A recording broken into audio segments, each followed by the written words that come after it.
Assalamualaikum warahmatullahi wabarakatuh. Perkenalkan saya Alwin Zuriandi Manalu dengan NIM 2101809196 Prodi Sistem Informasi Universitas Malikus Saleh. Dalam video ini saya akan menjelaskan tentang ringkasan dari materi pertemuan 1 sampai pertemuan ke-6 dalam mata kuliah Sistem Operasi. Silahkan disimak. Baik, di sini saya akan menjelaskan sedikit tentang pertemuan pertama yang berjudul Konsep Dasar dan Sejarah Perkembangan Sistem Informasi.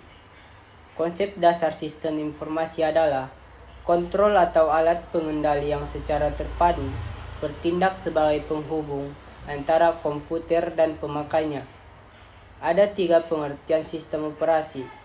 Yang pertama yaitu sebagai pelaksana perintah, yang kedua sebagai pelaksana tata olah aplikasi, yang ketiga sebagai pengelola sumber daya. Tujuan sistem operasi.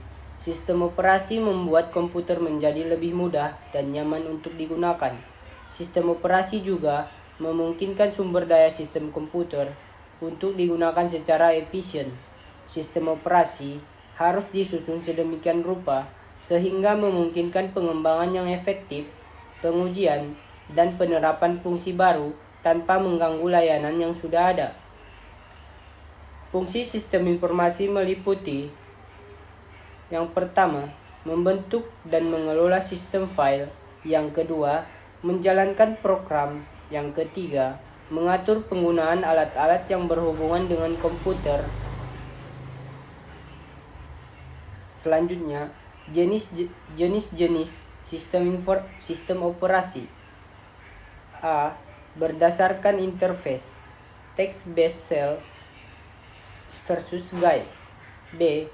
Berdasarkan use atau peruntukan, standalone versus networking. Contoh sistem operasi yaitu DOS, OS, Macintosh, Windows, Linux, dan lain-lain. Sejarah sistem operasi. Operasi open source yaitu operasi langsung melalui switch elektrik pada komputer. Yang kedua, operasi driven soft yaitu admin mengelompokkan job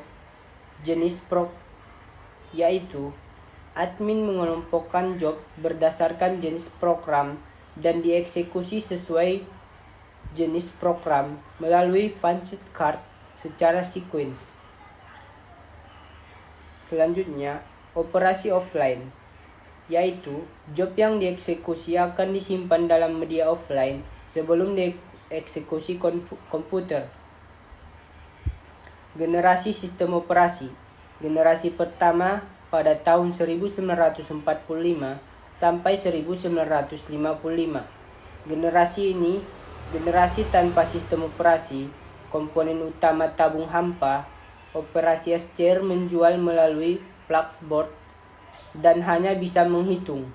Generasi kedua pada tahun 1955 sampai 1945. Generasi ini berbentuk tumpukan atau batch system, komponen utama transistor, memakai punch card, sistem operasi pertama, dan multics. Faktor sistem operasi. Faktor prosesor yaitu single dan multi prosesor. Faktor pemakai, single user dan multi user. Faktor waktu kerja, offline dan online. Faktor modus pekerjaan, batch dan real time. Faktor gabungan faktor. Di pertemuan kedua ini saya akan menjelaskan sedikit tentang materi skema dasar sistem komputer dan perangkat lunak. Yang pertama, perangkat keras atau hardware. Hardware adalah komponen fisik komputer yang terdiri dari rangkaian elektronika dan peralatan mekanis lainnya. Ada 4 komponen dari perangkat keras. Yang pertama, pemproses atau prosesor. Yang kedua, memori utama atau main memory. Yang ketiga, perangkat masukan atau keluaran, device input atau output. Keempat, interkoneksi antar komponen atau user interface device controller. Sumber daya perangkat keras yang pertama itu tadi pemproses atau prosesor. Pemproses ini terdiri dari bagian ALU, bagian CU, dan register-register. Bagian ALU atau Arithmetic Logic Unit untuk komputasi berupa operasi-operasi aritmatika dan logika. Bagian CU atau Control Unit untuk pengendalian operasi yang dilaksanakan sistem komputer. Register-register untuk membantu pelaksanaan operasi dan sebagai tempat operan-operan dari operasi yang dilakukan. Register-register ini dapat dikategorikan menjadi dua, yaitu register yang terlihat. Pemakai program dapat memeriksa ini.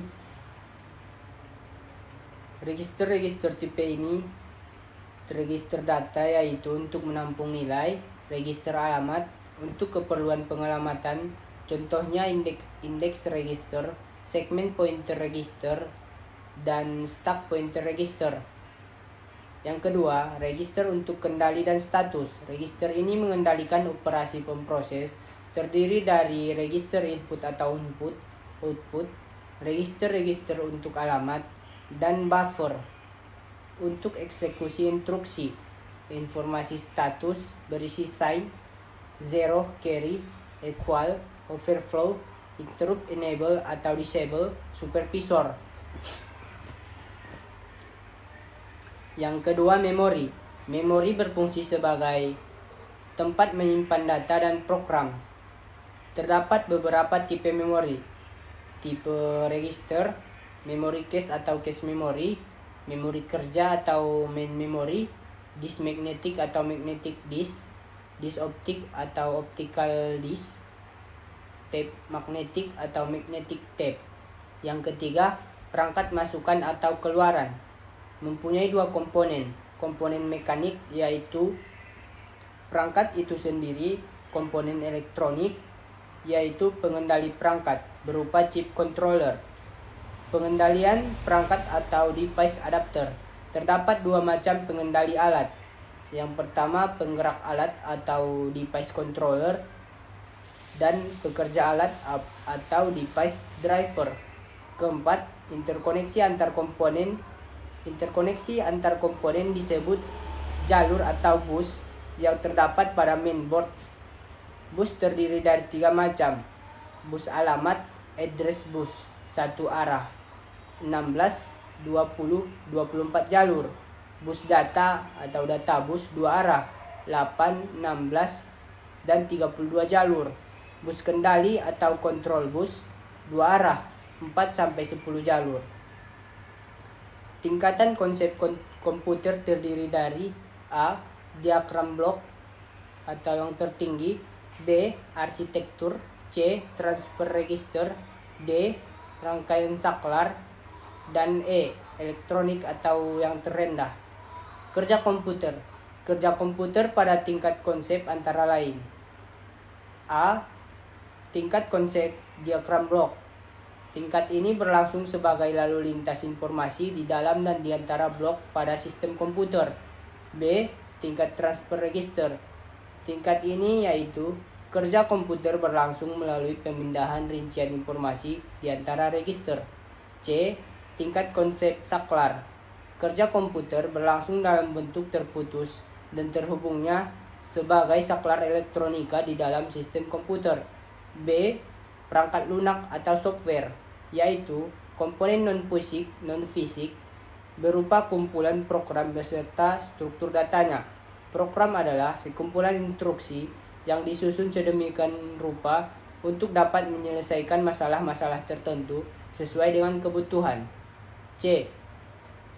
Siklus instruksi. Untuk memproses instruksi dilakukan melalui dua tahap. Tahap yang pertama yaitu mengambil instruksi atau instruction fetch. Yang kedua, mengeksekusi instruksi atau instruction execution. Interrupt execution atau mengeksekusi instruksi, suatu sinyal dari peralatan luar atau permintaan dari program. Penyebab interrupt yaitu program Terus timer atau kuantum pada round robin, dan kegagalan hardware pada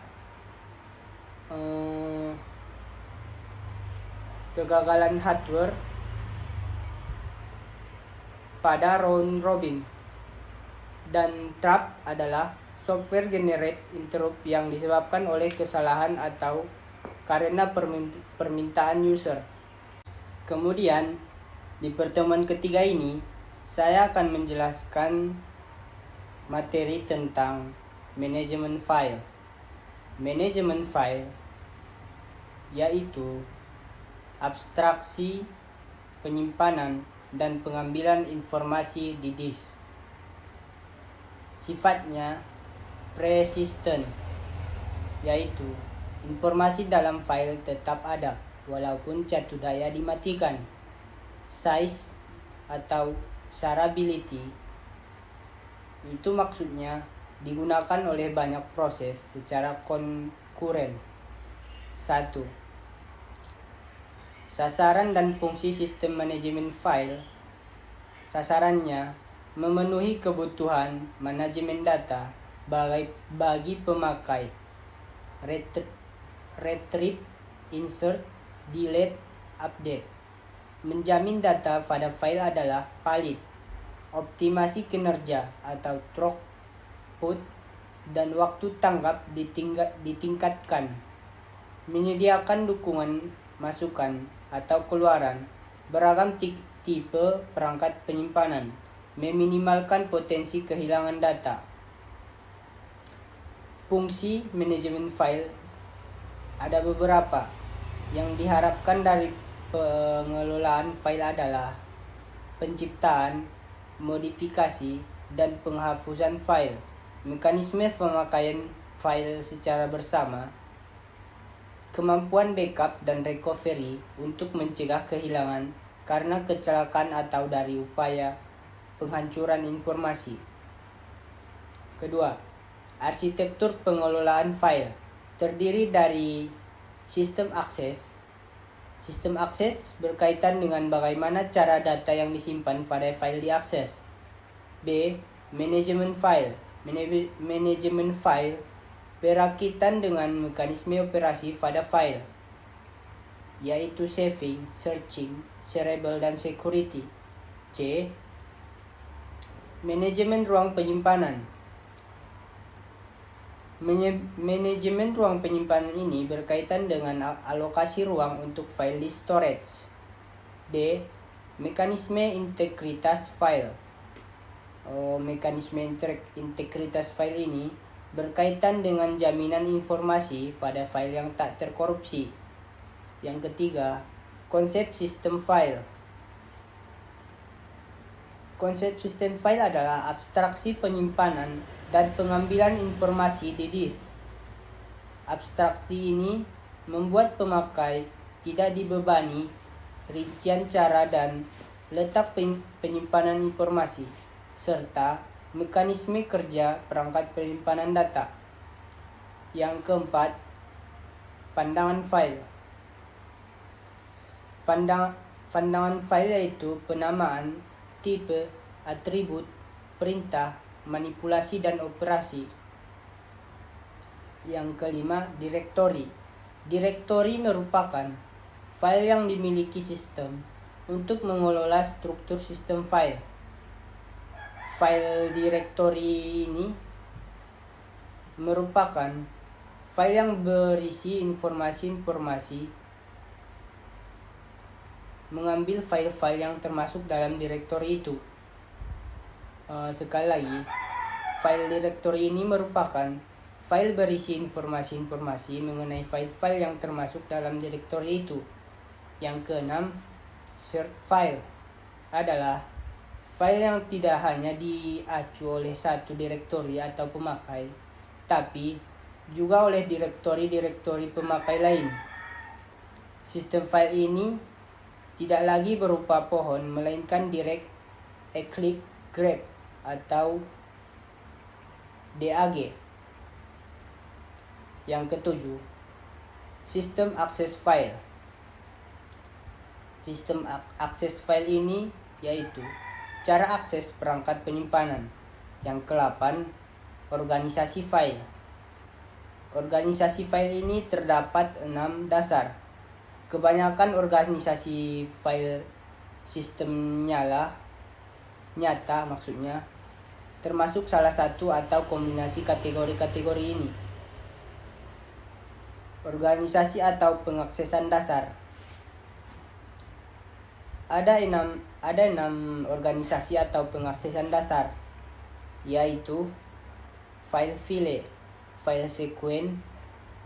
sequence berindeks, dan file berindeks majemuk, file berhas, dan file cincin. Lanjut, di pertemuan 4 ini saya akan menjelaskan sedikit tentang materi teknologi dan algoritma penjadwalan disk. Yang pertama itu magnetic disk. Magnetic disk merupakan magnetik yang merupakan penyimpan sekunder berbentuk bundar dengan 2 permukaan magnetik.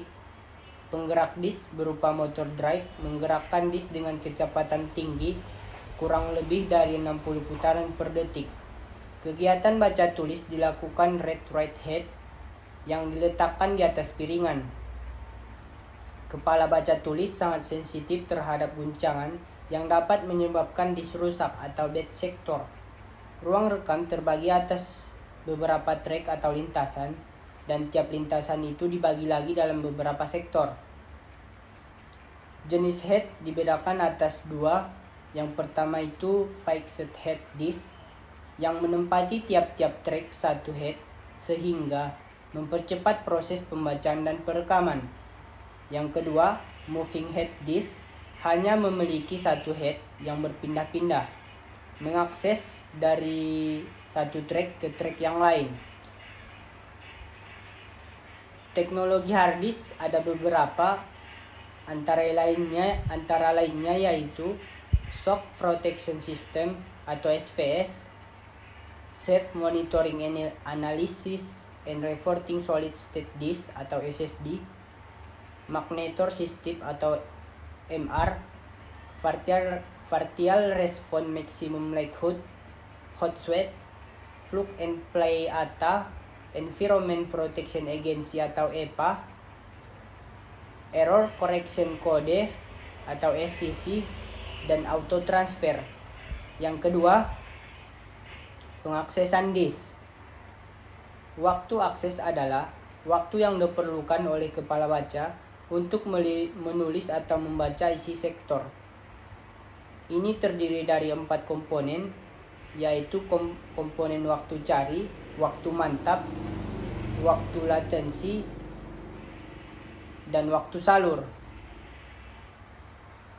Waktu cari yaitu waktu untuk mencapai lintas atau silinder yang dikehendaki.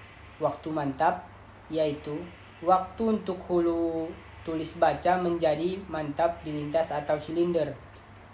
Waktu latensi yaitu waktu untuk mencapai hulu tulis baca, dan waktu salur yaitu untuk menulis atau membaca isi sektor, serta gabungan waktu yaitu waktu inquiry dan waktu pemutakhiran atau pergantian.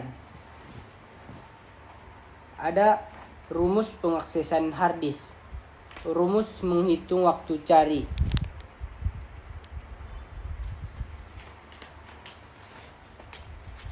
Rumusnya yaitu Tn dibagi Tn sama dengan B kali N tambah S BNS.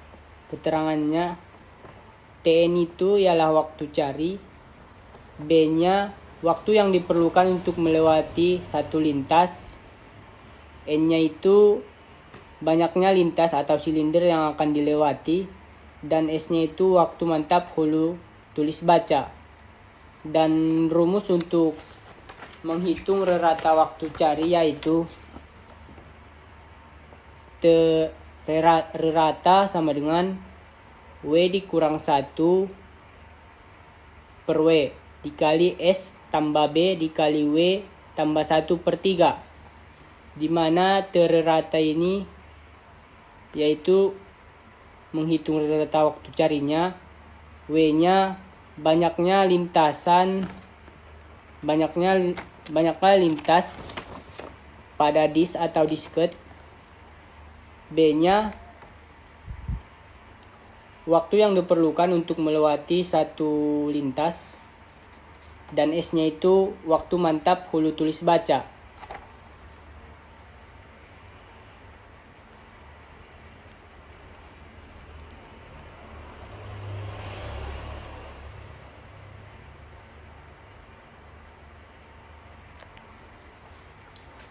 Pengaksesan lintas disk pada sistem multitata olah terdapat 7 algoritma pengaksesan disk. Yang pertama itu algoritma pertama tiba pertama atau PTTD. Proses pengaksesan akan dimulai secara berurutan sesuai dengan urutan tiba atau kedudukan antrian. Yang kedua itu algoritma pickup. Pada algoritma ini, hulu tulis baca akan membaca atau menuju ke track yang terdapat pada urutan awal antrian sambil mengakses track yang dilalui. Mirip seperti metode PTPD, tetapi lintasan yang dilewati atau dipungut sehingga tidak perlu diakses lagi. Yang ketiga, algoritma waktu cari terpendek dipertamakan. Proses ini dilaksanakan terhadap track yang terdapat hulu baca tulis atau shortest seed time first di atas atau bawah. Kemudian mencari letak track yang terdekat di atas atau bawah dan seterusnya. Yang keempat, algoritma loop. Pada algoritma ini, hulu tulis baca akan bergerak naik seperti pergerakan lift menuju antrian track terbesar pada disk sambil mengakses antrian track yang dilalui. Kemudian turun menuju antrian track yang terkecil sambil mengakses track yang dilalui, dan track yang telah diakses tidak diakses lagi. Yang keempat, algoritma circular loop. Pada algoritma ini, hulu tulis baca akan bergerak naik seperti pergerakan lift menuju antrian track terbesar pada disk sambil mengakses antrian track yang dilalui.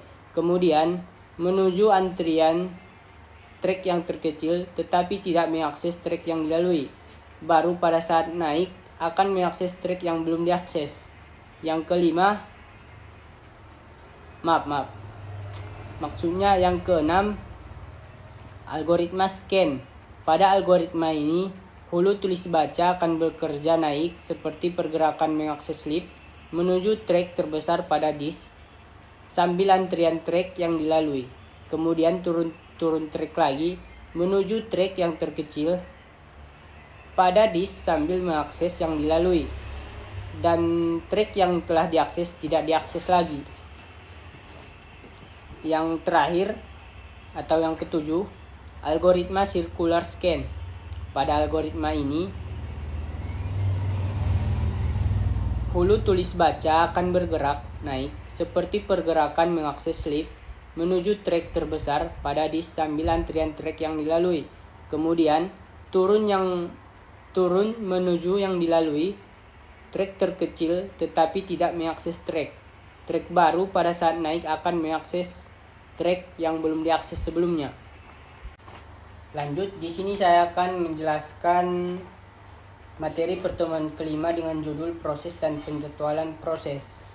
1. Penjadwalan proses. Penjadwalan merupakan kumpulan kebijaksanaan dan mekanisme di sistem operasi yang berkaitan dengan urutan kerja yang dilakukan sistem komputer. Penjadwalan bertugas memutuskan proses harus berjalan, kapan, dan berapa lama proses itu berjalan. Ada beberapa tujuan penjadwalan. Yang pertama, supaya semua pekerjaan memperoleh pelayanan yang adil atau fairness. Yang kedua, supaya pemakaian prosesor dapat dimaksimumkan. Yang ketiga, supaya waktu tanggap dapat diminimumkan berupa waktu tanggap nyata dan waktu tanggap maya. Yang keempat, supaya pemakaian sumber daya seimbang. Yang kelima, turnaround time. atau waktu sejak program masuk ke sistem sampai proses selesai. Yang keenam, efisien. Proses tetap dalam keadaan sibuk, tidak menganggur.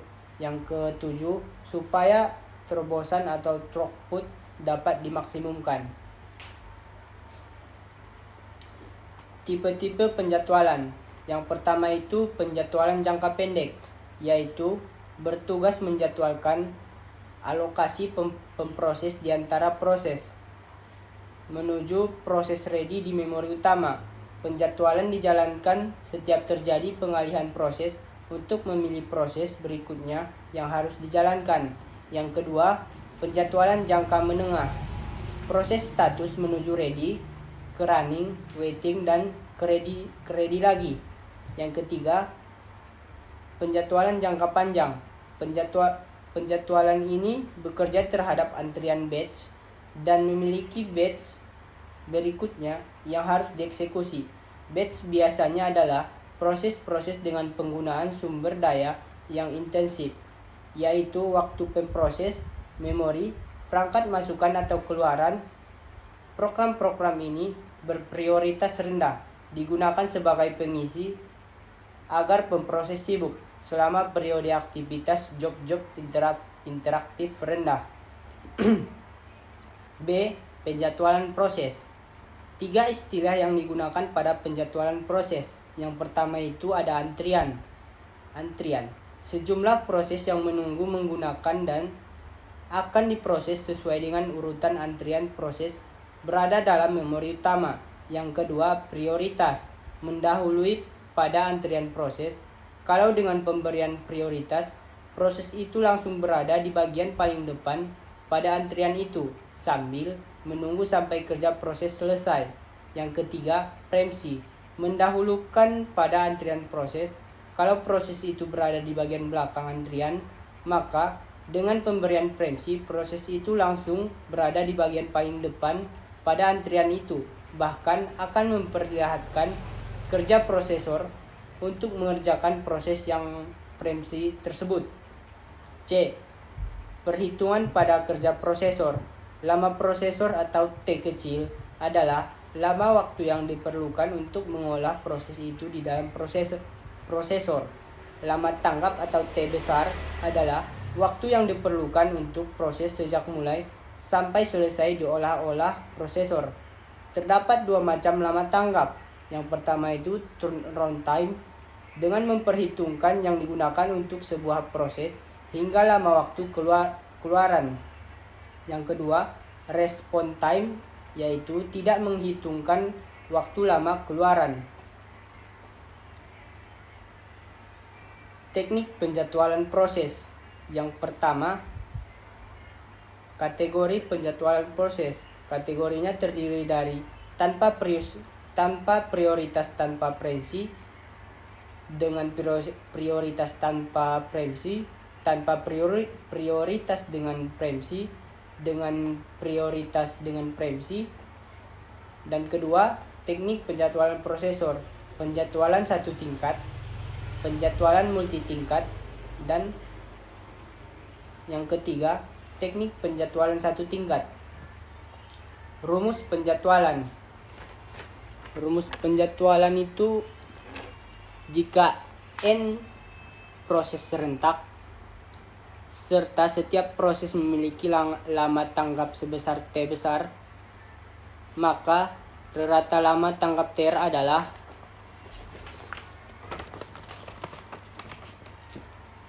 TR sama dengan jumlah TI per N, di mana waktu sia-sia atau T dikurang T, waktu yang terbuang dalam antrian atau selama terkena preemsi. Rasio tanggap atau RT, perbandingan di antara lama proses terhadap lama tanggap. Rasio penalti atau RP, perbandingan terhadap lama proses di antara lama tanggap RT sama dengan T dikali T kecil dikali T besar, dan RP sama dengan T besar dikali T kecil. Selanjutnya di pertemuan terakhir atau pertemuan ke-6 dengan materi penjadwalan proses lanjutan.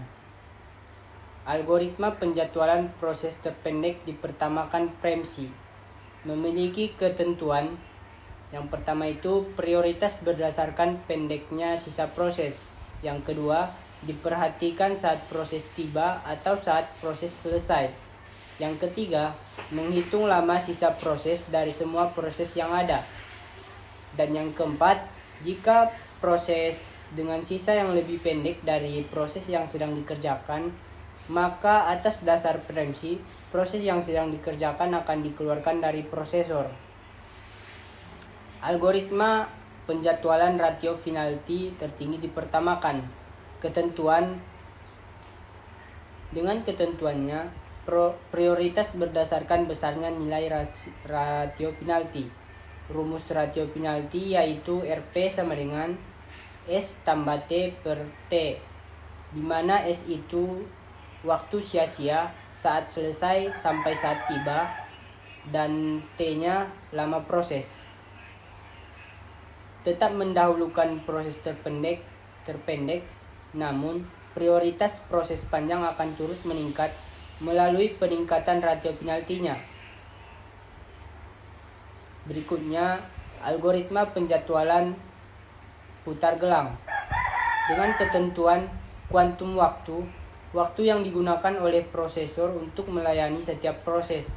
Prosesor melayani setiap proses berdasarkan akan antrian, dan proses akan melayani sesuai dengan kuantum waktu yang sudah ditentukan. Mungkin cukup sekian rangkuman dari materi 1 sampai 6-nya. Jika ada salah dan kurangnya, saya mohon maaf.